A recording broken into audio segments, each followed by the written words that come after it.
Hey folks, welcome down to What's in the Bag 2019. Roll that intro.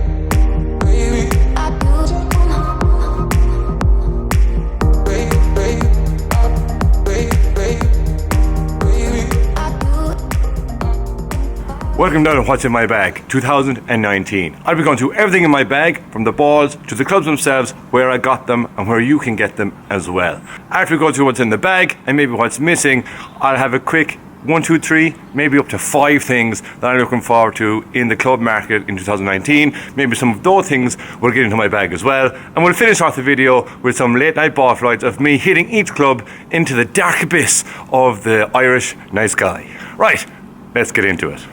So, the bag itself is a K-Jules lightweight. They retail for about $199.95. I wouldn't mind on Instagram prior to Christmas.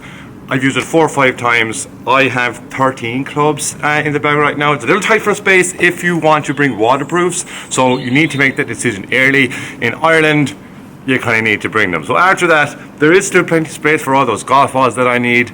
But yeah, having 100% waterproof golf bag in Ireland is the first time I've ever had one. It's come in really handy. Yeah, it keeps everything waterproof. On to the wedges. So the wedges at the moment, I think these are the clubs that are in my bag the longest so far. So I have Folky wedges in 54 degree and 60 degree. They're SM6s. These are fitted from McGuirks Golf in 2016. Wedge play and short game I don't tend to practice as much as I should. I don't have the opportunity to. So the grinds on these and the grooves are still pretty intact.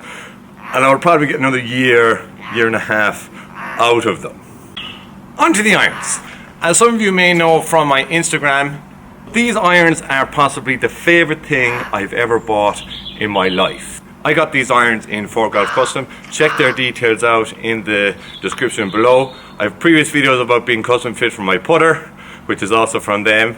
And really great guys. Derek is a salty earth, really knows his stuff. Was on tour, fitted wedges for Seve Ballesteros. I mean, come on. In the lower irons, I have got the MP18s. Mizuno MP18s. So when I tested these out, I was actually going for the JPX 919s. Now the JPX 919s I have in the 4, 5 and 6 iron. Now there is a different loft and lie system between the JPX 919 Tours and the MP18s, but that's how good ForeGolf Custom are. Yeah? I mean, like, why wouldn't you like them? Look at that. The shafts, they are KBS Tour C-Taper 110s. Same shaft as Eddie Pepperell. I don't have the same mouth. He's way better crack. But yeah, it just gives kind of like there's some tour vindication in that, you know, moving to old man graphite shafts is not a bad thing. But yeah, it's just purely the fit between head and shaft. We're still talking about golf. The fit between head and shaft and the feel that I get compared to what I had before. I had the Nike Pro Combo Forged irons before Nike stopped making clubs back in 2016. So I'm effectively missing my trusty 2 irons. So for me, going into 2019, that's possibly something that might find its way into the bag. Whether it's a tailor-made gapper, whether it's the stick Mizuno and go fly high, or do you know what? Like Pokemon, just test them all. Into the longer clubs, hybrid. This is also circa 2016. It's a Titleist 816H, and there's a Diamond 90 gram grey shaft in that. This used to be my favourite club before the irons arrived. Gets me out of loads of trouble. Gets me up and around, sometimes onto some of those par 5s and 2. So that's a club I have a real graw far into the 3-wood. This is new courtesy of those guys in ForeGolf Custom. It's the new TS3 from Titleist, and my God, it is the best 3-wood I've had since I was 15, 16 years of age. That's 15 or 16 years ago. And I played the TaylorMade V Steel. So all in all, the best 3-wood I've ever hit. Even from the looks of that from over the ball, and I'll send some shots here on screen, it just looks like it was made, well, it was made to be hitting golf balls, but it's just visually, I'm way more confident looking over it. This inspires me, whether off the tee or off the ball, that yes, I am going to be able to hit the ball a long, long way, even if my swing doesn't back that up. Now onto the big dog, and this is one that I have serious questions over whether it will last in my bag this year. It's the Titleist 917 D2 in 9.5 degrees. There's a 12 gram neutral weight in the back of that there. This is the Titleist 917 D2. I love it. It has the Diamana 60 gram shaft in it. Oh yeah, that 3-wood, that TS3 3-wood has, and I mean, it's unbelievable. It's a tensai blue shaft, and my God, the feel of that 3-wood compared to what I had before. I didn't really have a 3-wood in the last couple of years. I was borrowing some of my friends. I was using them for 3 or 4 months, but really to have a 3-wood I have full confidence in. And the shaft, my friends, the shaft has a lot to play in that factor. But yeah, back to 917. I don't know whether this will last in the bag this year. There's a Diamana 60 gram shaft. But yeah, it just feels like I'm lacking like to get 100% out of it all the time. You know, I hit a good one, like I hit like, oh, that's been smoked, but I still feel like there's more to be gotten. So maybe that's just human instinct and I'm getting greedy. But yeah, especially with like all the really good driver tech that's come out over the last 3 or 4 months for the 2019 season. You're looking at TS3, so I love the 3-wood so much. You know, there's only a natural progression aside from the price tag on all these things is possible. It's going to keep this one in the bag more so than the actual club itself. TaylorMade, they're just a little bit gaudy for me. So it looks like I'm tending towards Titleist and Mizuno from what's in my bag already, but it does seem like a natural progression to move up to TS3. But Mizuno ST190 and 190G, I think it is, they really look good from the pictures. I haven't seen them in the flesh yet. Hopefully get to test Mizuno fairly soon in February. But yeah, and then there's Cobra F9 and Ricky Fowler. He's inside there now, and he's going to win the Waste Management later tonight with F9 speedback. So some really good tech out there to choose from. So 917, I think your days may be numbered, but you know, there's a price tag which may keep you in the bag just yet. Onto my putter. Putting is the strongest part of my game. It's not down to practice, but of the years of practice I did before, my stroke doesn't take too much to get back in line.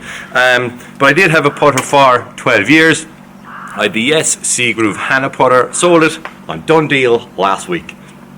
I have this about a year now. This is ForeGolf Custom, and it's an Odyssey Fang CH in red with some nice custom Irishness. There's nothing wrong with a bit of Irish in you. So there are the clubs in my bag. It's a mixture of Titleist, Mizuno at the moment. Some might stay, some may go.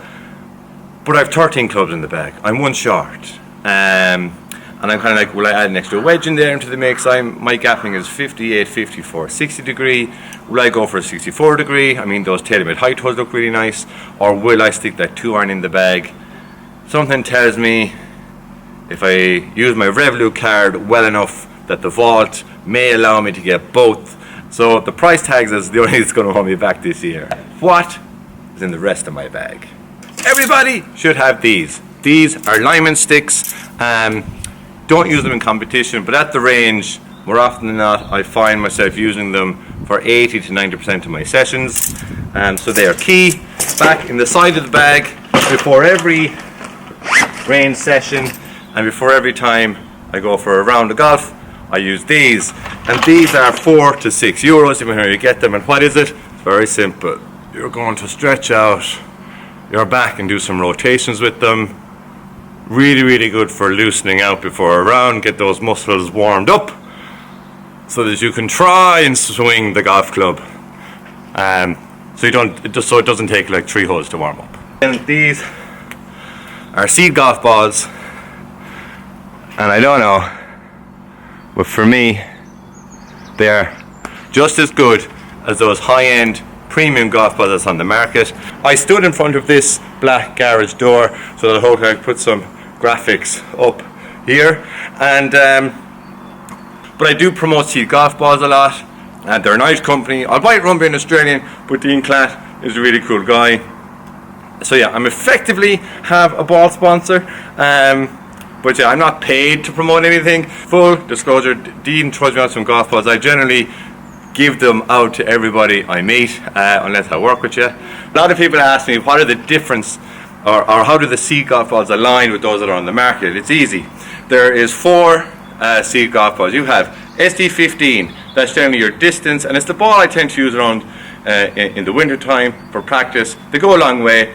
They're the rocks, basically, the pinnacle of the range. And then you have SD05, and that generally transmits to the Callaway Chrome Softs. You have SD01, which I've been playing with the last year and a half. That translates to like your Pro V1s or your TaylorMade TP5s. And then you have your SD2s, your Seed 15s, Seed 5s, Seed 1s and Seed 2s. And your Seed 2s then translate or would compare up to your Pro V1X or your TaylorMade TP5X for your faster swing speeds. But thanks for watching. Subscribe if you haven't already. Like the video down there. Follow me on Instagram, Twitter, wherever you want for more daily content. I'm going to try and upload more of these YouTube videos this year, hopefully for 2 a month, 2 or 3 a month as per my goals. But yeah, let's finish out the video with some late night ball flights in Step Aside Golf Club. Thanks folks, until we meet up next time, I'm Paddy Golf.